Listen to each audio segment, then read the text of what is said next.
රැට නිදා ගන්න දෙන්නේ නැහැ. බෙල්ල මිරිකනවා කියනවා. නිදා ගන්න දෙන්නෙම නැහැ. ඉස්කෝලේ ගිහිල්ලා එහෙන් ටීචර්ලා මට කෝල් කරලා කියනවා හැමතිස්සෙම টয়ලට් යනවා බඩ කැක්කුමයි කියනවා අඬනවා. Families that have been tormented by spirits. ආත්මයන්ගෙන් වද විඳපු පවුල් Right now, මේ මොහොතදී I release angels to those homes. මම මේ නිවෙස් වලට දේවදූතයන් මුදාහරි බබාට අවුරුදු 2කට වැඩියෙන් තිබ්බා මේ පණු අමාරුව. පණු බෙහෙත් දුන්නත් ඒ ડોක්ටර්ලගෙන් බෙහෙත් අරන් දුන්නත් ඒක සුවයක් වෙන්නේ නැහැ. එදා අපි මෙහාට 8 වෙනි මාසේ 7 තමයි ආවේ ඉස්සරෙලම. එදා එන දවසෙත් මෙයාට සෑහෙන්න බඩේ කැක්කුම තිබ්බා. ඇඬුව හිටන් අම්මේ අද නම් හවසට අනිවාර්යයෙන්ම බෙහෙත් ඕනේ කියලා. ඊට පස්සේ අපි කිව්වා අපි පුතේ ගිහින් ආවට පස්සේ බෙහෙත් අරන් දෙන්නම් කියලා. ඒක විතරක් නෙමෙයි අපිට අශුද්ධාත්මයක් අවුරුදු 10ක විතර ඉඳගෙන තිබ්බා. මටයි මහත්තයටයි රැට නිදා ගන්න දෙන්නේ නැහැ. එදා එන දවසේ සෑහෙන බාධා තිබ්බා. මහත්තයා මට බැන පවා ආවේ මෙතනට එනකම්ම.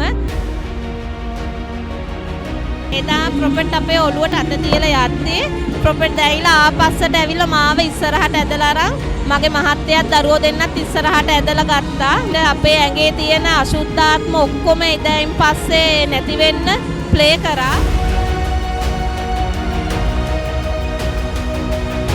ඒ වෙලාවෙ ඉඳන්ම දරුවගේ කැක්කුම නැතුව ගියා. කිසිම අමාරුවක් නැහැ.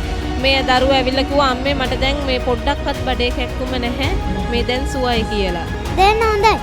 දැන් මේව දැනෙන්නේ. දැන් මේ පුංචි පුතා සාක්ෂි දරනවා වස්ත්‍ර දෙකක් තිස්සේ තිබුණා ඔය බඩේ දැවිලා ගතිය ඔහුගේ ශරීරයෙන් සම්පූර්ණයෙන් පහවී තිබෙන නිසා අපි ස්වාමින් වහන්සේට සියලු මහිමය ලබා දෙනවා.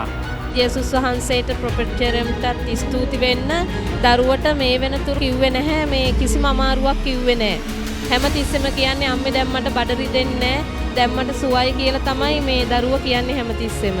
ඉන්න හැමෝටම කියන්නේ මේ දෙවියන් වහන්සේ විශ්වාස කරන්න, ප්‍රොෆෙට් ජෙරෙම් විශ්වාස කරන්න. Prophet Jerome. More than just words.